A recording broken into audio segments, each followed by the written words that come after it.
Si manahalang lain na pod ng mga private sectors ang midonar og mga kahimanan o cash assistance alang sa mga frontliners nga nagtukaw 24 oras alang sa pagpanalipod nga dili magkatap ang makamatay nga sakit sa coronavirus disease kon COVID dinhi sa Misamis Oriental. Una nang mihatag ang Ayala Century Mall cash assistance ka nagkantidad og 100,000 ka pesos ngadto sa pangagamhanang lokal sa Misamis Oriental.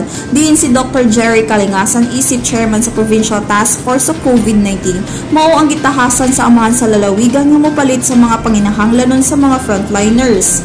Samtang ang manakaykasan sa Pakig-alayan sa Cagayan de Oro Misamis Oriental Association of New York and Philippine Independence Day Council Incorporated mihatag og 2,200 ka pieces nga face mask. Ang Princetown Hypermart adunay gitunol nga 6,000 kabog ka mga face mask ug 120 pieces ka personal protective equipments sa pangagamhanan una pa man gitunol ngadto sa Northern Mindanao Medical Center.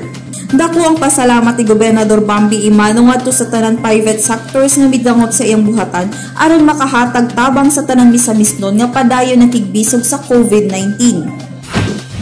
Gipahibalo ni Governor Bambi Imano nga abli ang iyang buhatan sa tanan sectors ug organisasyon nga buot mopaabot sa ilang tabang.